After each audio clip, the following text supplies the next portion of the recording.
Well, Tyza, we are parents, Yes. so we know firsthand that there's a lot of confusion out there about Hawaii's restraint law and correct child safety seat installation. Yeah, it's important, but there is help. To viewers to understand the law and help properly install seat, we're going to talk to the expert that knows all. Take a look. Keiki, they are precious cargo, but there is so much confusion about child restraint laws. You know, when is it okay to turn a child from the rear-facing car seat forward? When is it okay for them to stop using the booster seat? Yep. Yeah, and it's luckily because we have a very well-known expert here. Charles Harada, Maui Police Department retired captain and an expert here in Hawaii on all those child safety laws. And sir, real quickly, can you quickly describe the law and tell us exactly what the law is and pertains to child seats? Sure. The law requires us to keep children in a car seat or booster seat until age 8. Age 8. Yeah, or 4 feet 9. But they have to be in a regular child seat until age 4, and then from 4 to 8 in a booster seat or a child seat. Okay, now if people don't follow the law, what are the penalties?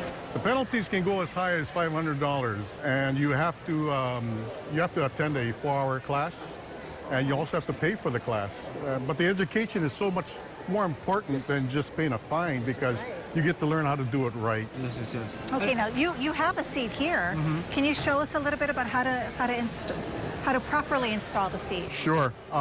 It's so important to install it correctly, because you don't want to get more than 1 inch movement side to side and forward and backwards. So what we're going to do is we're going to do it 2 ways. We're going to do it with the seat belt first, and then we're going to do it with what's called a latch, lowers, anchors, and tethers for children.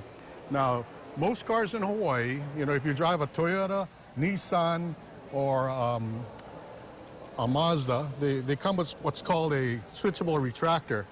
So the switchable retractor locks if you pull the seat belt all the way out. And a lot of times when we do a car seat checkup event, most people don't know about the switchable retractor.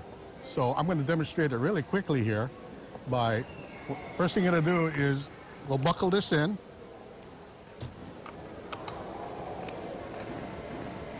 Right now you notice that the seat belt moves in and out.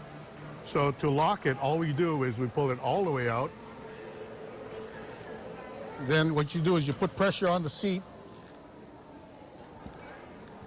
feed the seat belt back in. Get that tight fit right there. You can see. Yeah, now it's not going to move. And what you also have to do is, you know, most car seats come with what's called a tether. So most cars are equipped with what's called a tether anchor. So you just attach this here. Charles, I don't remember having that hook in my car. Is that? Some of the newer cars, the vehicles have it. Most of the cars manufactured from about 2002, 2001, 2002 will have these features. That explains it. My car is very old. Both of our cars, right, Tyzo? That's right. Now, sir, I got to ask, once we get everything locked and secure in, how important is the fit with the belt and the child? And our model here, what's the age of our model here that we're putting down? Our model is 3 years old. 3 years old. So this is a 3-year-old Keiki that we're putting down here. Okay. So what we want to do is we want to make sure that if we're forward facing, that the harness straps come out at or above the shoulder, at or above the shoulders, which they are here. And why is that important? Just for a secure point, if something does happen, that the kids don't move around so much? Not necessarily. When you're rear facing, they need to be at or below the shoulders. Below the shoulders, so that to prevent them from moving up in a crash, because the seat will be facing the other direction. I see. So that prevents them from ramping up and their heads going over the top of the car seat.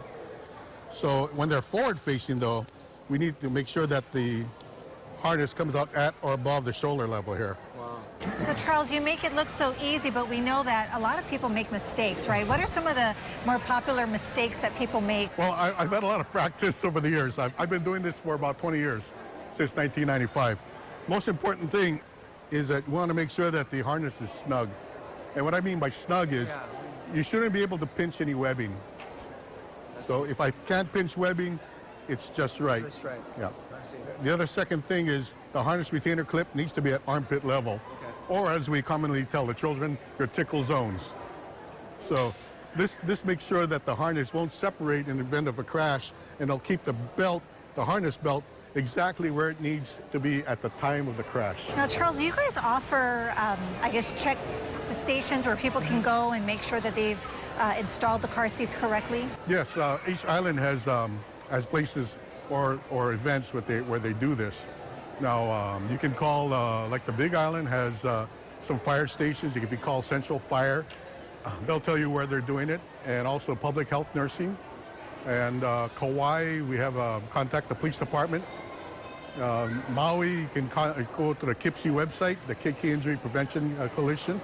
And on Maui, we do it on the third Saturdays at Maui Marketplace from 10:30 to 1. There you go. And it's so nice to have a professional, and to be honest with you, someone that kind of makes it fun, the tickle zone, but it makes it fun and able to do it right in the correct way. It's so nice to have the pros there. Charles, thank you so much. This is all very important information because the goal here is to keep our keiki safe so that they arrive alive. Oh, one more thing we forgot to mention about the turnaround time. When is that? Yeah, lately the American Academy of Pediatrics recommends keeping your keiki rear-facing until age 2. Oh, it used to be 1. Used to be 1, yes. But the reason why is they're 5 times safer rear-facing. Because the car seats help support the neck, the head. Because remember, the keiki's head, the muscles are not well developed, right? So if you want to protect them in a crash, make sure that they're rear-facing until age 2. And a lot of car seats are being made nowadays that go up to 40 pounds rear-facing. A lot of infant seats that go to 30, 35 pounds rear-facing now. Isn't it great that, again, the professionals are here to give us all this information, but we'll have all this information and links on our website as well. But make sure you protect your keiki because they are the most important things. Absolutely. Very important information. And I like what he said, the tickle zone. Yeah, and you can see this is one of the events that we got to cover where he goes to the islands and does these wonderful teaching events. And he's such a good teacher for both the kids and the parents. And it's really, I would encourage if they do it, bring the keiki along, see how important it is, and you know, the tickle zone. But also, I love that not being able to pinch the cord. That knows how tight it is. So yeah, get out there. And again, the DOT wants to make sure everyone's okay. So we'll have links to all that information on our website as well.